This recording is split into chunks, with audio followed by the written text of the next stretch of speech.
This is Stronger Than My Father with Marcus Minis.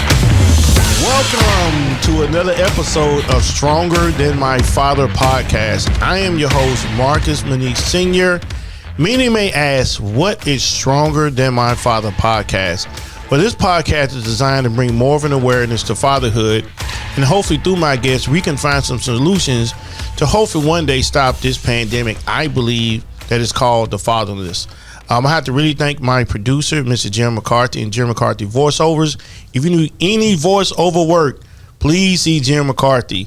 And my guest today, before I go to my guest, Jim, I have to thank Miss Renee Jones for her setting up the podcast and everything we have to do to make this podcast work. So this is special for me because Jim has been my podcast producer since I've started. Good friend, worked with me and helped me develop some of the skills that you see on this episode. So Jim, you got the best voiceover, the radio voiceover. So thank you. What we're going to talk about, and from my other previous guest who has tutored me today, and I've learned a brand new word, helicopter dad. Helicopter dad, and you're calling it the new pandemic, the fatherlessness. Yeah, it's a pandemic, man. Right. I think that when you read statistics and it says that 1 out of 4 kids in the home have a dad living there. Yeah. And in the African American community, you see that a lot. Mm-hmm. And so someone like me who grew up with a father in the home and a mother in the home, I see a world that's strange to me. Mm-hmm. It's very strange to see the things that's going on in this world. So that's why I told the previous guests, Instagram Reels and Facebook Reels have really kind of messed my head up because I didn't realize all these things was going on in this world. Mm-hmm. So now as a dad, I'm a dad. What do we do to protect our kids from this big bad world? What do we do now? So I want to ask you as a father, you have teenage kids, right? Yeah, 2 of them. 2 of them. Yep. What are we going to do? What can we do to help our kids and protect them from this big bad world? Well, I mean, I think a lot of the guests that we've had on today kind of indicated towards the answer I would give, and that's just your kids got to know they can talk to you, man. Yeah. And at some point, if we start taking things away or showing our cards when it comes to certain kinds of topics and what we want to talk about, they're going to be reticent and hesitant to talk to us on certain things. Mm-hmm. My son was very open about as he was kind of maturing. He wanted to have a lot of conversations that you'd never think about having with your own father, but he was very comfortable having them with me. And it's like, look, buddy, I appreciate you coming to me, and that's something I really hope you hold on to. Yeah. But eventually, some of these things you're just going to kind of figure out on your own, and it's okay. But always know that that's one of the things my wife and I are on the same base. And that's the important part of it too, is making sure you're on the same page with your spouse. Mm-hmm. But it's always been just open communication. I mean, the good thing about technology is that they're not going out and getting in trouble. they're home.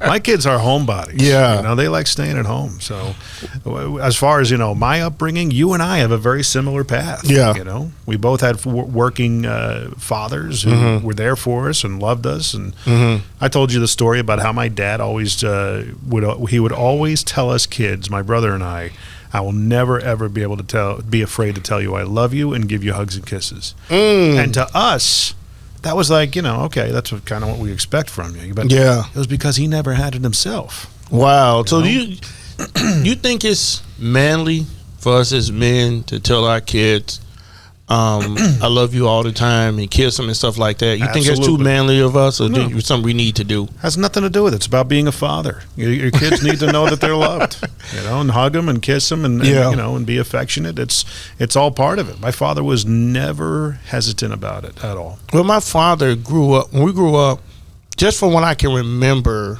I didn't hear him say, I love you. Mm-hmm. We just knew he did because he was always there. And we didn't get a lot of hugs. And if I'm wrong, my mom hears this podcast, she'll correct me. Right. But just from what I can remember, and I remember when I graduated from Tennessee State, we was at the reception, and I'm so used to giving my dad a handshake and not a hug. Yeah. that day he hugged me, and it shocked the living daylights because we wasn't used to it. But I knew that my father loved us. Yeah. Because he was there. His love was different. We worked. He was always there. I never seen my father come home drunk or beat my mother. I just seen him always show love. Yeah. So as a son, I emulate that. Yeah. I emulate exactly. I'm thinking this is the blueprint and exactly what I'm supposed to do as a dad. Yeah. And some people challenge me on that, but you have, from what me, I have 2 boys, so they emulate me. Right. But you have a daughter. Mm-hmm. So how is that? What is she watching your every move as a dad to see what she needs to look for in a man? Right, and that's exactly what I was going to say. That she sees the way her mother and I interact. Yeah. My wife and I were very good friends before we became intimate. Yeah. And dating and stuff like that. So, and we have a long history. We had kind of a false start dating, but got back around to it, and it stuck. Mm-hmm. Here we are, 22 years married, coming up in September. Yeah. And that she sees the way we interact. Okay. Mm-hmm. We still laugh. We still have fun together. We still have date nights and things of that nature. That's important for her to see. Mm-hmm. I'm going through a season now where I feel like my kids, they couldn't really care less about what I do, and that's the bane of being a dad. They're just not going to appreciate all the work that we put into everything until they get older. I didn't. Yeah, right. It's all taken for granted right now. Well, I didn't till I actually became a dad. Yeah. Took it for granted, right? And I just thought the world was this way, of just how things go, until I got a rude awakening when I was around 25, 26, and I realized kids didn't have a daddy. Yeah, and I said, "Whoa, what can I do?" And then that's when the mentorship starts. But what are you doing now? Because your daughter's going to eventually date. Well, she's already dated. Oh, right. So how was that? Were you the big bad wolf when you met the guy, or were you more like, because here's the thing, I'm imagining me, if I had a daughter, a guy pick her up and they drive off. Yeah. And I'm like, is he going to protect her, or I'm going to get a call and I have to hurt him? Right. What was your feeling when your daughter drove off and was like maybe on her first date? It was... Again, it comes down to communication. If you tell them they can't do something, they'll find a way to do it behind your back. It will. It'll happen. Yeah. And it's like, as long as you look, I know you're going to go through this. Mm-hmm. Make good decisions. You understand that some of the decisions you can make at this point in life can have long-lasting impactful effects. There's been scenarios that we've had to have a come to Jesus meeting with her, and I think, but she's got a good head on her shoulders. She's really she's kind of an old soul. So she really kind of has that aspect about life. Right now she's very consumed with graduating with honors. Yeah, and she wants to. From what we could see, I'm panicking right now. We're trying to figure out, okay, college. We didn't exactly plan for that financially because I was in radio all my professional adult career, and it's known to not pay very well. Yeah. We managed to keep Courtney at home as a stay-at-home mom. So, all of our extra margin went into just making sure the kids were taken care of, that they had a loving mother at home to be there for them, to go get them if something happened. Daycare wasn't a part of their experience growing up at all. So that was actually pointed out to me by a customer I had, because I was really down on myself when I turned 40. Wow. Around that time. Because, I don't know about you, but when I was 18 graduating high school, oh man, by the time I'm 30, 35, 40, I'm going to have, $500,000 in the bank, and, I'm going to be a millionaire by the time I'm 50. Yeah, none of that happened. So the expectations you have when you're 18 is vastly different. And man, I used to beat the crap out of myself. And I told this to a customer of mine at Mercedes when I sold Mercedes. She goes, "You are so hard on yourself. You have no idea where all that extra money went, do you?" I'm like, "No, obviously not, because my bank account's at a zero. Yeah, we're living paycheck to paycheck." She goes, "It went into your kids." Yeah. Thank you. I needed to hear that. Yeah. So to answer your question, as far as, I appreciate my daughter wanting to go to college. and that's what where her emphasis is right now. She really is just focused on that. Well, that's good. Couldn't care less about dating at this point, from what I can see. Yeah, I've met most of her friends. We're also contending with all the other stuff that's happening these days. The wokeness, if you will. Whoa. Yeah. Well, now as dads, we have to be. We're on the spotlight more than ever of what's going on in society. I think when I did my individual podcast and I talked about seeing physical abuse and stuff like that. Right. What do you think that stems from? Do you think that stems from the kid seeing somebody else do it as a learned behavior, or it's just something that just pops out of nowhere? When we deal with domestic violence now, that was just something that really bothered me because I never seen my dad do it. Right. So I was like, I'm not going to do it. Right. Why do you think men hit women? This is a little controversial. It was just me and you. So yeah, why do you think that happens? I agree with you. I think it's a learned behavior. We're a product of our environment. There's a lot of truth to birds of a feather flock together, and you are going to be the sum total of the 5 people you spend the most time with. Yeah. Okay. So if you're spending time with people who denigrate women, and that becomes normal. That you're being programmed at some age to just see a behavior, and intrinsically as human beings, as God's children, there's a Holy Spirit aspect that tells us this isn't right. But there's still the human free will aspect that says, well, I'm going to do it anyway. You got it. Right. So, I think it's just an environmental thing. There's an old saying where some people get there, some people don't. Rock bottom tastes delicious. I've never heard that quote before. It's a Gary Vaynerchuk quote, and he, in any area of life, whether it's you find yourself in prison, whether you find yourself bankrupt, you're just everything. Life is just a series of seasons, valleys and peaks, right? So when you're going through a valley, just know that time is an ally. Eventually, it's going to be hopefully better. Okay, when they say okay and better, right? Let me pivot real quick on your relationship with your father. Growing up, what were some of the pros and cons you learned from him? He was always about they always wanted us to go to college. My brother was the model, I guess you could say, and I've talked about this on my podcast before, and it's not throwing shade at my parents. They did the best they could with the generation they knew coming up. Me, I was a bit of a challenge to them because everything that I knew of myself, I was told was wrong. So my father was just, I want you kids to go to college. I want to go to college. Very important to them. That bum rush into that was detrimental to me because I just wasn't cut out for it. It just wasn't me. So I went into the trades. My father was a tradesman. He was, I learned a lot of, handyman type of abilities from him, low voltage wiring because he was in the phone business. So we did a lot of phone system installations after I started and failed at college. So he's like, hey, okay, just come work with me and we'll figure this out.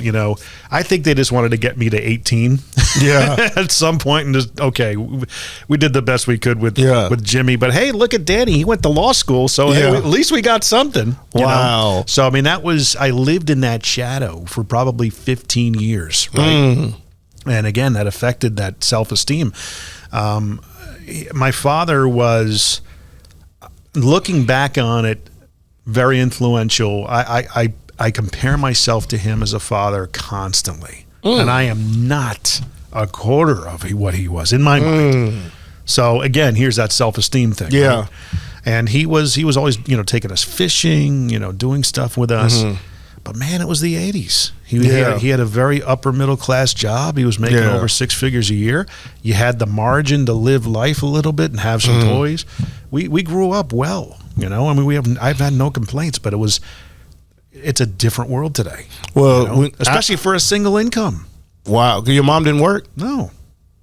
No, it was single income families. It was a lot easier to do back then. Oh, because of daycare and stuff like that? Yeah. Oh, wow. So, I mean, he was able to, when he made over $100,000 a year in the 80s, you might as well. That's big time. That was big time.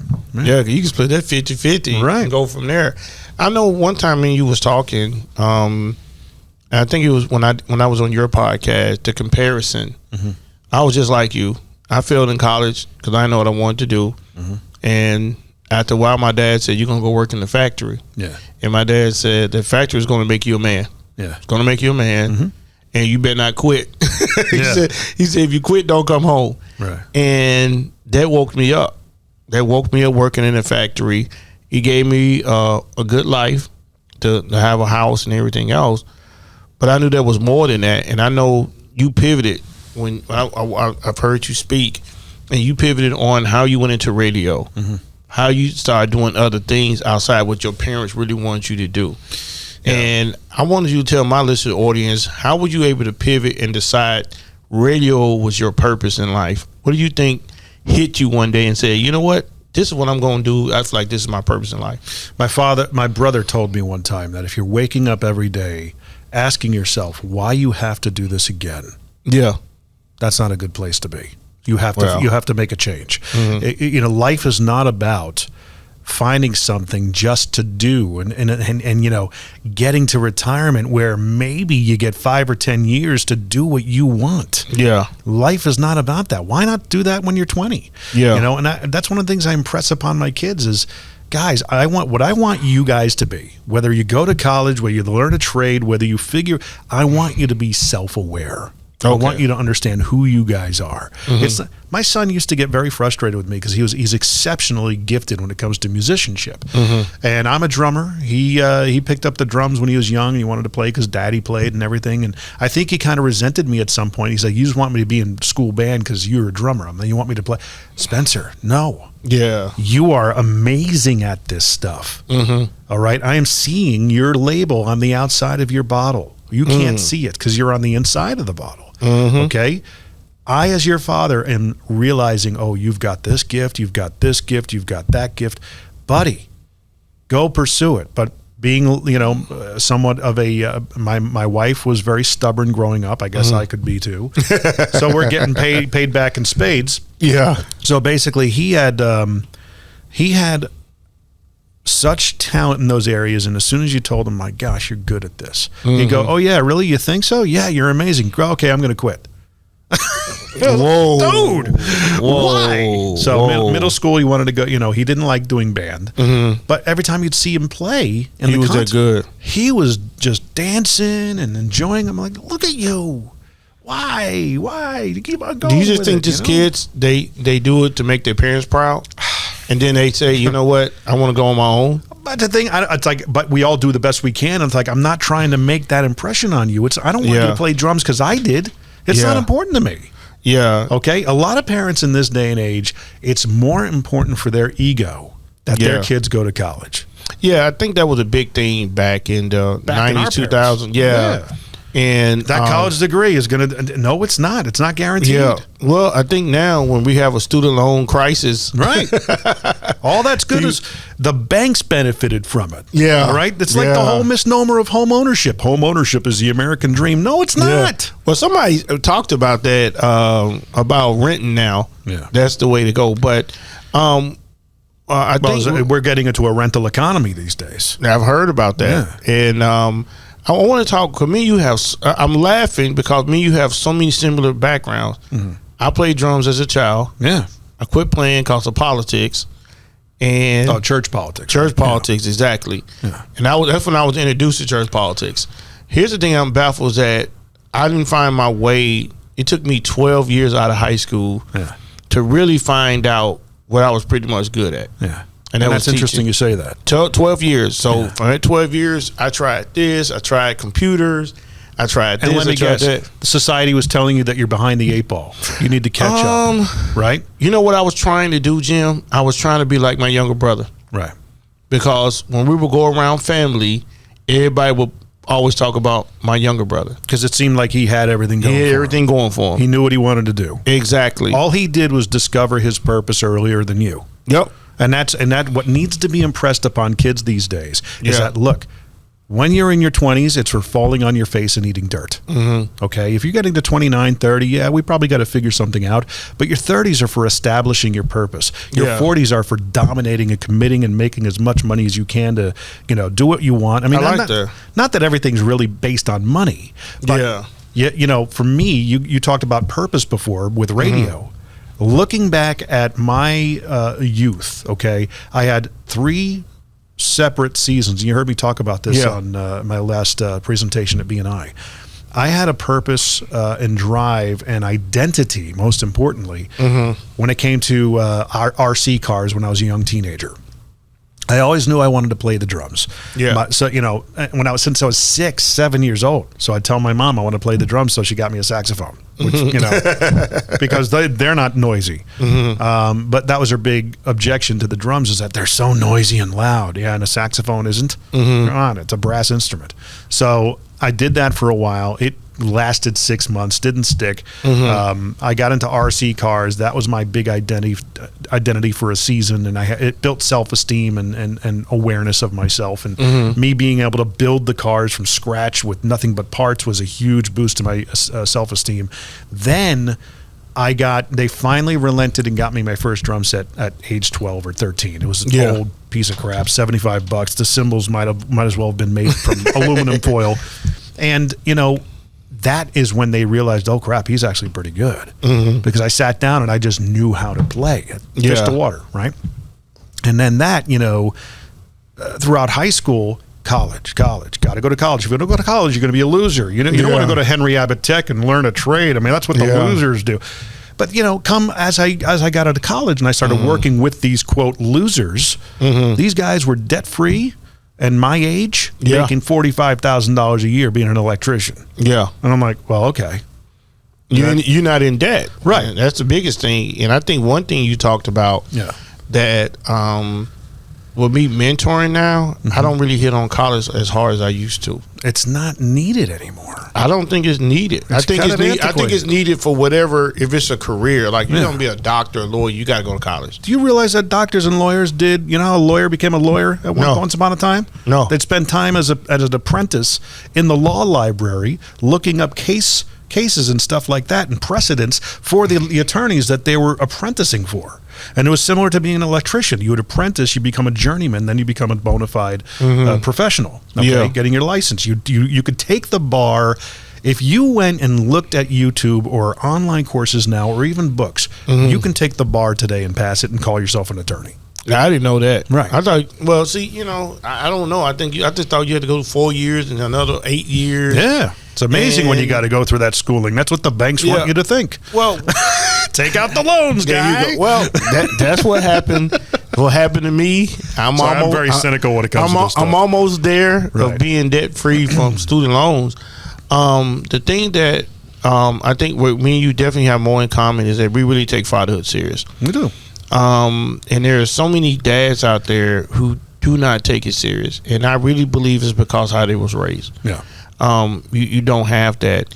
You, as an individual, explain to my audience, why do you think now more than ever, with everything going on in society, why do you think fatherhood is so important now, more than ever? Because, when you have 2 parents in the home, you've got, especially if they're aligned in their beliefs and on the same page, the kids has got that much better of a chance of coming out on the other end. Okay.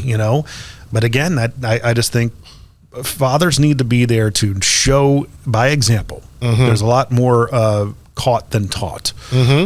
Show me, don't tell me. We can speak till we're blue in the face. Fathers are there to be the practitioners. Mothers are like you talking about. And again, people may think this is an antiquated model, but this is kind of the biblical model. That's what my wife is. She is the tender heart to the kids. They see me bust my butt. They're not seeing me play video games and ignoring them. If I'm at home, I'm hanging out with their mother. I might be on my phone a little bit too much, and I'm trying to work on that. I'm not perfect by any stretch of the imagination. But if my kids see me, it's either with their mother, hanging out, having a good time, typically, and or I'm working. You know, so similar to like what we saw. You know, and for us in this day and age, it's tough to kind of carve out that time because you got to work harder these days to make the same kind of income. You do. I think you really do. Working, you know, my wife is not going to sit at home. Right. I'm tell you that now. I had talked to her about it for a while. She was like, ain't no way I'm going to be a stay-home mom. Yeah. So quit asking me that. Let me pivot. How many years you been married now? 22. 22. September, it's going to be 22 years. So we got the same amount of years. Dude, it's amazing how parallel we are. We are parallel in a lot of ways. I mean, we are brothers from another mother. in all senses of the word. I just celebrated 22 in June. Yeah. And so you were married before we were. Yeah. Yeah. About just a few months. Yeah. Let me ask you this. Give me 3 key parenting marriage advice you would give somebody who's listening to this podcast. 3 keys to possibly a successful marriage. A successful marriage, I would think, and again, we're not perfect by any stretch of the imagination. Me neither. What would be your 3 key points you think that's helped you? You need to celebrate wins. You need to laugh. You need to, always keep each other. That's one thing Courtney and I always were centered around. We could make each other laugh. Okay. We're friends. We're our best friends. Okay? We love each other because of that. Do we have our challenges? Absolutely. Yeah. But and then another element that I started to kind of badly put into practice is the 2-2-2 rule. Okay? I never heard of that. So every 2 weeks. Every 2 weeks you should go have a date night. Well, which told you to hear that one? Right. She tipped out on this one. Every 2 months, take a night out. Go have a weekend somewhere with your wife. Oh, I like that. And then every 2 years, take a big trip with just you and your wife. Because I've never done that. Did you guys do anything for your 20th? No. You have to. You have to. We didn't do anything. Just commit to it. Or take your wife because here's what's going to happen. You get so embroiled and so embedded in day-to-day life and just being there for your kids, you forget each other. You forget literally, Courtney and I said, 20 years is coming up. What do you want to do? I don't know. I'm fine. We're committing to something. Come hell or high water, we're going somewhere. So in 2021, we went to the Keys for a week. And it was we didn't want to leave the country because of COVID and everything, and something happening and us not be able to get back. Yeah. So at least we could drive, if we had to. So we had a wonderful time in Marathon Key, saw the whole Keys. It was like a Bahama-type vacation, just the two of us. What that does is it makes you, oh, there you are. I forgot what you looked like. You know what I mean? Wow. And then you remember why you fell in love with her. And that's important. Wow. It's so important. That's 2. What's the third one? You gave me the 2 and 2 is the 2 rule? Yeah. And then, making each other laugh. Okay. And just, making sure that you're still each other's best friend, and you have each other's back. Yeah, I was watching I don't want to say my favorite movie, because Toya Kill Me, is Chris Rock, I Think I Love My Wife. And at the end, he says, I almost messed up, but I think I love my wife. And it really showed that, hey, marriage is not perfect. Nope. And I don't think no one can say they had a perfect success. My parents been married almost 52 years, and they'll tell you they've had many challenges. So number 3, what is our 3rd key tip to having a successful marriage, in your opinion? Oh man, communication. Making sure that you guys, even though the truth or what you see as the truth, or what your thoughts at the time that may be factual, and there's 3 sides to the truth: yours, theirs, and the actual truth. Yeah. You gotta talk, man. Yeah. And I have a big issue with that, because some things might annoy me and I'll just ignore it. But eventually it builds up and it's like, us guys do that. Yeah. You just don't want to have conflict, but sometimes you just got to get it out. Well, I'm going to give one more I'm going to talk to you about before we wrap this up that I've struggled with, and I have no problem admitting it. I am not a big affectionate guy. Right. Affection is that's why you always push me off when I go to hug you all the time. That's daddy. Wow. That's daddy aside of me. Daddy didn't really hug. But I ain't never seen really daddy hug men. Yeah. I never watched that. You know how you go to church and they say hug your neighbor. My dad put his hand out. He wouldn't hug.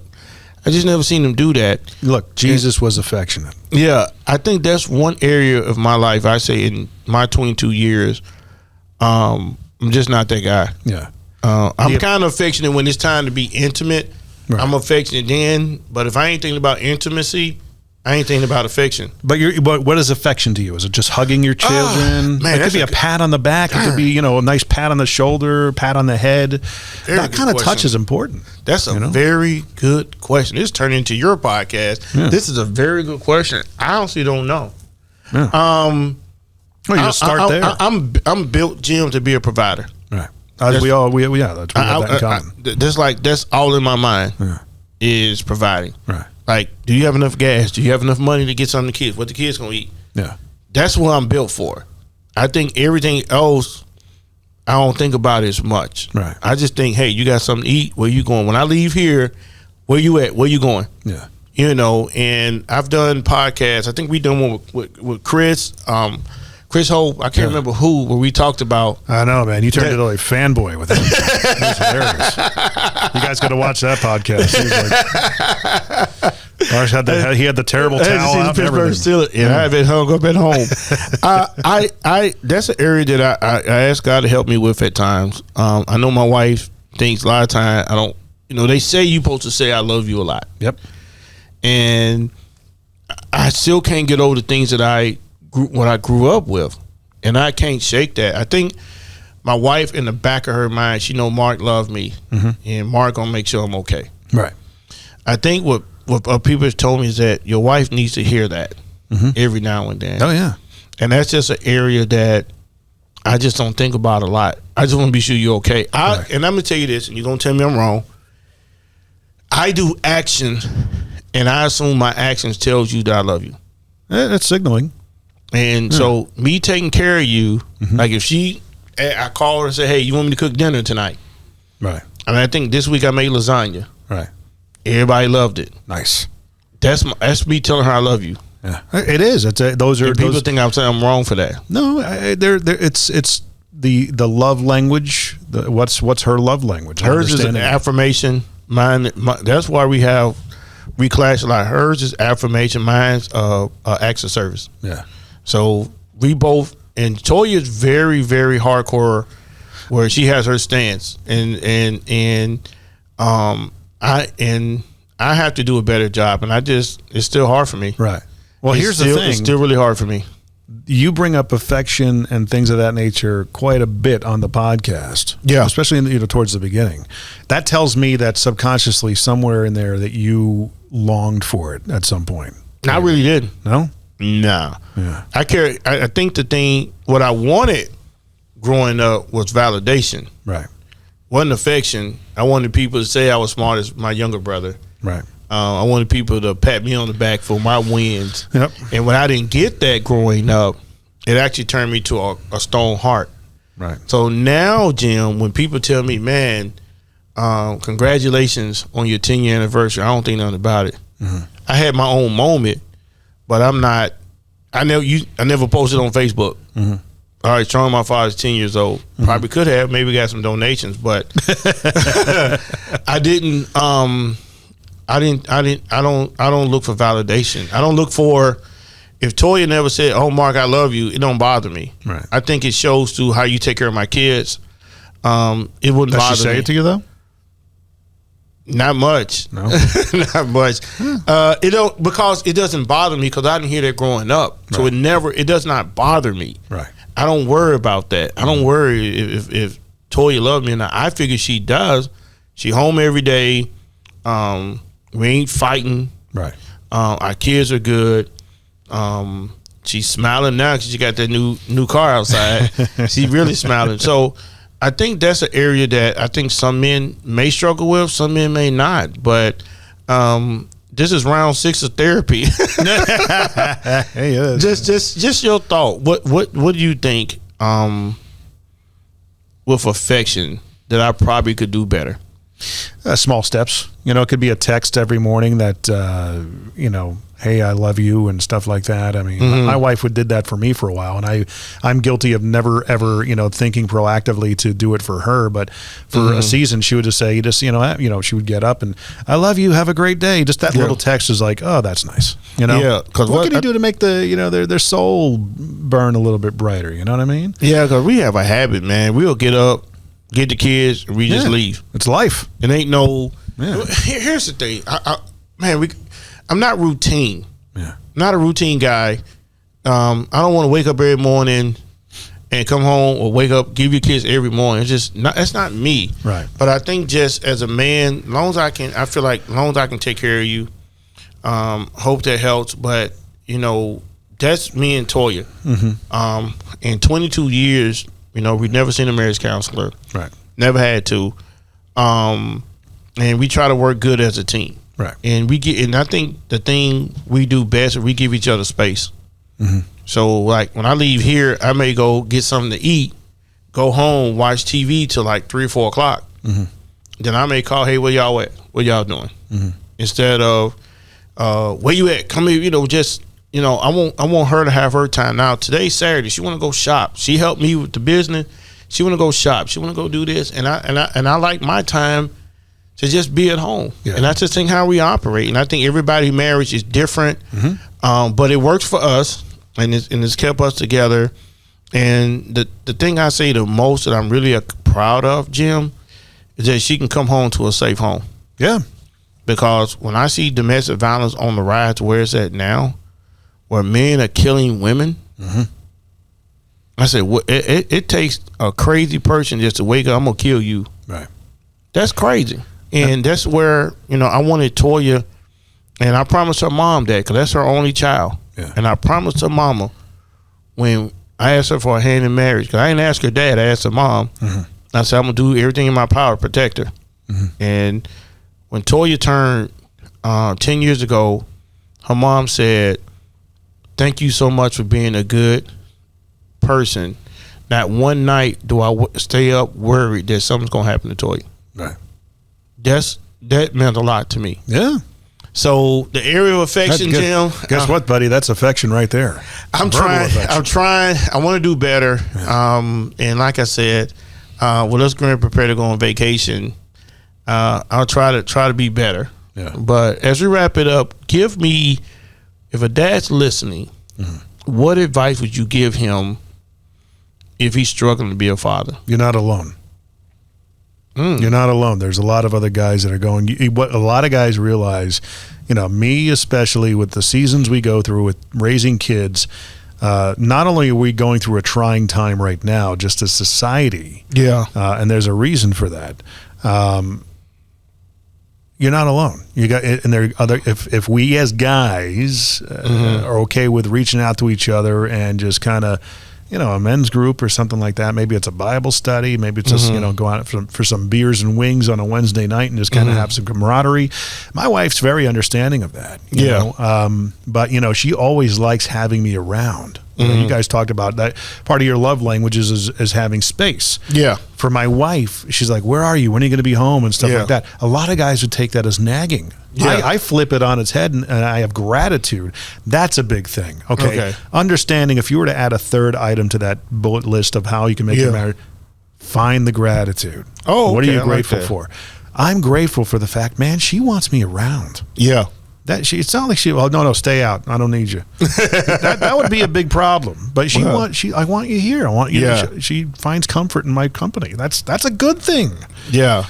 She hates it when I go out of town. Wow. She absolutely hates it.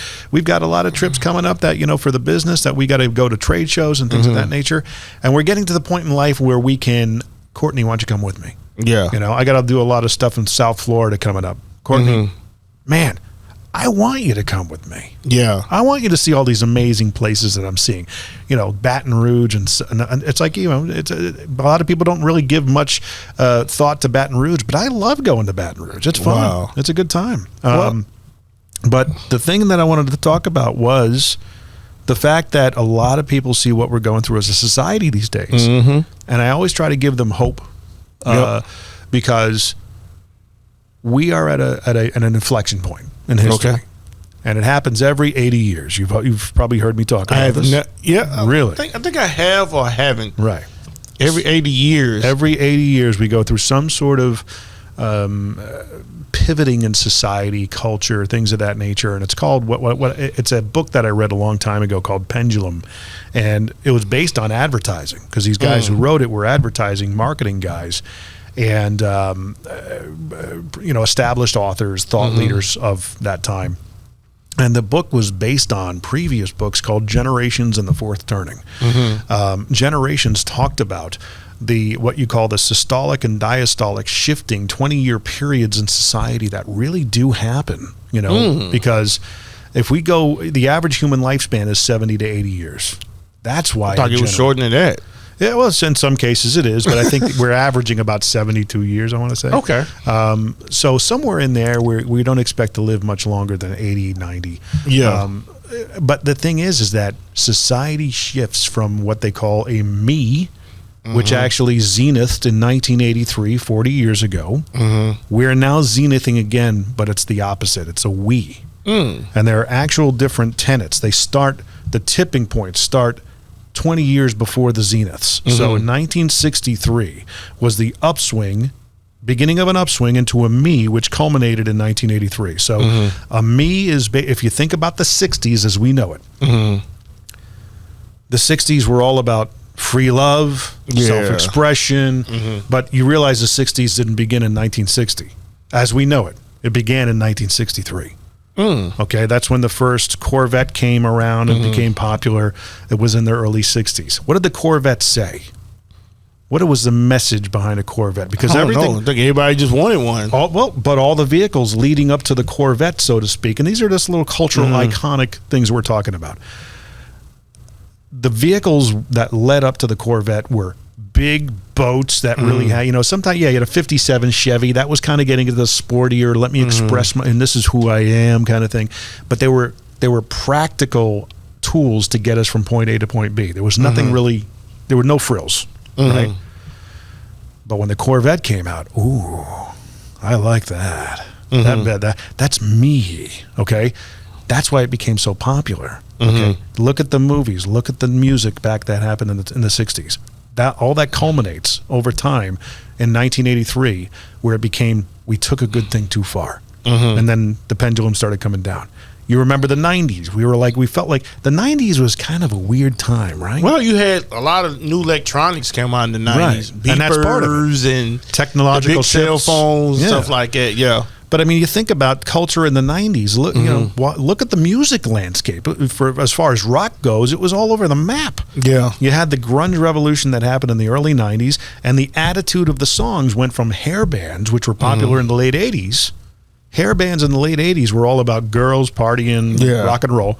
And then all of a sudden Nirvana came, and it was all about authenticity. This is how I feel. I just don't like my life. There's something wrong with me. And those cultural shifts. You remember the book? They call that generation the me generation. Yeah, the me. I remember that. Right. There's a book called "I'm Okay, You're Okay." Yeah.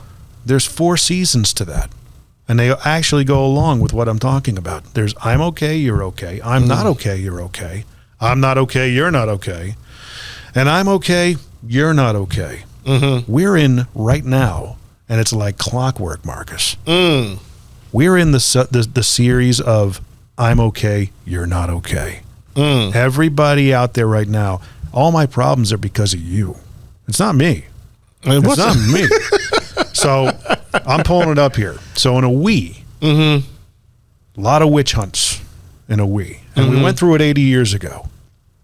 In a me, we talk about hero worship. So in a me, we demand expression of freedom of expression. Well, that's kind of what you see now with all the issues on TV. Sure, people want to express how they feel now. But back then, a lot of people were like, "That's cool, man. Yeah, I get it." Yeah. But now it's like, I demand freedom of expression, but you need to accept it. That's the obligation aspect of it. Yeah. We applaud personal liberty in a me. We want to achieve a better life. I came, I saw, I conquered. In a me, it's all about big dreams, right? In a me, we desire to be number one. We admire individual confidence and decisive persons. We believe leadership is look at me, admire me, emulate me if you can. We strengthen society's sense of identity and elevate attractive heroes. But wouldn't that be considered like pride? It's totally pride. Yeah. But I mean, in a we, which is where we are now, I'm okay, you're not okay. We demand conformity for the common good. We applaud personal responsibility. We believe 1 million men are wiser than one man. Mm-hmm. We want to create a better world. I came, I saw, I concurred. Right? It's all about small actions. We desire to be a part of a productive team. We admire humility and thoughtful persons. We believe leadership is, this is the problem as I see it. Let's solve it together. We strengthen society's sense of purpose, and we focus on solving problems. So those are the good, like at the tipping points of a me or a we. They're all seemingly good things, right? But guess what?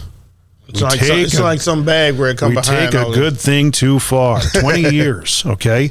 So what happens when we take a good thing too far? We have we values, upswing we values, responsibility, humility, thoughtfulness, conformity, authenticity, big buzzword in the past 20 years, and transparency. I remember that. Right. Now, when we take it too far in a we, where we are now, duty, obligation, sacrifice, regimentation, self-righteousness, and oppressiveness. That's where we are, bud. Now, the good news is, and the hope is this. Now, you saying in 80 years, that's going to swing? Well, every 80 years, we kind of, the we cycle, where we are, is typically the darkest part of the pendulum. Okay. Got it. If you take it 80 years back, what did we go through 80 years ago? 80 years ago. This World is War 2020. II. Yeah, World War II. Okay. Yeah. 80 years before that. Now, I don't know about that far. It's too far. Civil War. Was that 80? That was 80 years, 1860s. Yeah, 66, yeah. Okay. Yeah. 80 years before that. I don't know that far, Jim. Revolutionary War, what birthed the country. Darn. You about right on these. Okay. That's a good point. They're cyclical. So if you really start thinking about it, oh crap, that means a we has some sort of a calamity. So what do you think is next then? I don't know. We got to go through it. We got to go, if we want to reset society. Yeah. And start, right now we're living through 1943 all over again. Darn. Without the electronics. Without the electronics, but culturally, if you look at the lyrics in the songs, the different cultural attitudes, all that kind of stuff, we're going through it all over again. And now the pendulum will start coming down. Okay, we're starting to see it. It's a great book. It's an amazing book. Well, I didn't know anything about that. You have educated me on today. And Jim, as we end, man, I have to thank you for all the knowledge you have given me, and also allowing me to have this platform of podcasts. And I think going your podcast the first time, oh my, I was like, man, I think I can do this. You could totally do it. I'm gonna give it a shot. Yeah. And we are 30-some episodes in, so I had to thank you so much for all you've done and being patient with me and working with me. And no problem. Hopefully, I can. That's what I do. Continue to keep doing it. So thank you so much for producing my podcast and sticking with me and driving so far out here. I know it's a drive. It's well worth it, and I'm.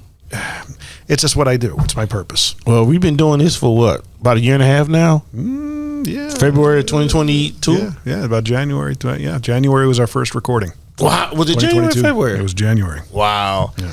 Well, don't ask me why I know, but well, we just keep it rocking then. Yeah. So, hey, everybody, thank you so much for listening to this episode of Stronger Than My Father podcast. If you want to check out this episode and previous episodes, please click on our website at strongerthanmyfather.org and look for our media section and listen to these podcasts. And donate. Please. Yes, donate. This is such a good cause. Because podcast is not cheap. I try to make them cheap, okay? I'm not the most expensive guy out there. Jim takes good care of me. So thank you so much for listening. God bless you. Stay safe. And hopefully you will tune in for another episode of Stronger Than My Father podcast. God bless you. Stay safe.